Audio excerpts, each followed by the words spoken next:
Hello mga ka-Astron! Today, we're taking you at the legendary Pinoy Pawn Museum na pagmamayari ng nag-iisang Boss Toyo. Makikita niyo naman from high-definition TVs to crystal clear speakers, it is powered by Astron Appliances. Grabe, naging parte na rin si Astron ng history. Sobrang nakakatuwa na ang trusted brand ni Boss Toyo ay walang iba kundi ang Astron Appliances.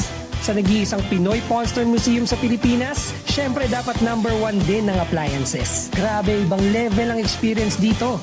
Astron made sure that every visitor gets immersed sa history, culture, and story behind every iconic piece na ipapalabas sa mga TVs. Kagaya na lamang ng memorabilia ng mga legends gaya nila Francis M., Nora Honor, The King FPJ, at marami pang iba. Kaya kung gusto mo ng appliances na trusted ng mga legends, Astron Appliances na yan. Kaya kay Boss Toyo, saludo kami sa'yo. Congrats at salamat sa partnership na ito with Astron. Yan ang alagang Astron, alagang maaasahan.